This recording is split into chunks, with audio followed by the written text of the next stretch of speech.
the goal of work is not to work really, really hard and then one day retire and then you're going to be happy. That's not how work works. The goal of work is to work in a way that brings happiness to your life. The goal is to be happy and work and contribute to life and to your happiness in the moment. I think the Hindus have this down better than anyone else. In the Hindu tradition, there are 4 yogas, and I'm not talking about 4 different poses, okay? Yoga poses that we do are actually out of one of the yogas. And in this concept, I'm talking about yoga from the literal translation of the word, which means union. A yoga is a way to be in union with the divine, to be in union with all is. Now, in the Hindu traditions, there's 4 yogas. Raja Yoga is the one which Hatha Yoga and the moves and the postures come from. It's the mystical path. It's for the people that want their mind-body connection with the divine. But there's 3 other paths. One of the other paths is Bhakti Yoga. Bhakti Yoga is the path of devotion. This is for people who like a lot of ritual in their religious services, that would like to do things, to a specific deity. It's a ritualistic path to union with the divine. Another path is Jnana Yoga. Jnana Yoga is the path of the intellect. There are a lot of religious scientists that are Jnana Yoga students. Because in Jnana Yoga, you read everything from multiple traditions or one tradition to try to intellectually connect with the divine, to understand it. But the one I want to talk to you about today, the one I'm working on in my life, is Karma Yoga. Karma, the word karma means action. And I'm not talking about karma like, bad karma, good karma. Karma is just action, action in the world. So it's thought of as the yoga of work, that through your daily work, you are connecting to the divine. Now, this was a hard concept for me to get, because in Jnana Yoga, you work as though it's a gift to God. You work without any expectation of the result. Now that's really hard for somebody who comes from a business background, is used to setting goals, achieving them, and then I get my joy because I achieved the goal. But if you place your happiness on achieving the goal, that is joy wrongly placed. The joy is in the doing, not in the achieving. Now this was a hard concept. And especially for a religious scientist, this is a hard concept. Because in our tradition, don't we say that when you think and what you believe, you can achieve? There's that achieve thing again. What you think and you believe, you can achieve. But I'm going to show you that these two go together perfectly. We just need to tweak the wording just a little bit to see how the law of attraction really works. It shouldn't be what you or what I think and what I believe I can achieve. It's this way. What I think and I believe, God can achieve through me. See that slight turn? What I think and I achieve, what I think and believe, God can achieve through me.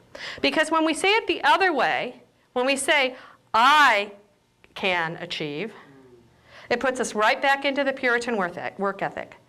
I have to do the work to do the achieving. Now, this doesn't mean that you can sit down and do nothing and let God achieve it. That's not what it means. You still have to do the work. And I think the best book that I have found that outlines how to combine surrender and the idea of claim it and you will achieve it is a book that was written in the early 1900s. It's called The Science of Getting Rich by Wallace D. Wattles. And I noticed this new one. I want to find one of the old ones. I've told Diane to keep an eye out for me. Because this one says, as featured in the best-selling book, The Secret. Like The Secret was new. No, he's quoted all over it. So here is what it says in Wattles' book. You cannot foresee the result of even the most trivial act. You do not know the workings of the all forces that have been set in motion in your behalf. Much may be dependent on doing a simple act, It may be the very thing which is to open the door of opportunity to get the great possibilities. You never know all the combinations which supreme intelligence is making for you in the world of things and of human affairs. If you neglect or fail to do some small thing, it may cause a long delay in getting what you really want. Do everything, all that can be done today. There is, however, a limitation or a qualification that above all must be taken into this action. You are not to overwork. You are not to rush blindly into your business in an effort to do the greatest possible number of things in the shortest period of time. You are not to do tomorrow's work today, nor to do a week's worth of work in a day. It is really not the number of things you do, but the efficiency of each separate action that counts. Now, let's talk about what he calls an efficient act.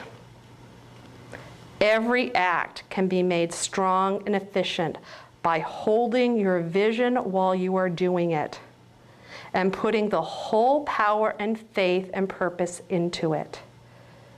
It is at this point that people fail who separate mental power from personal action.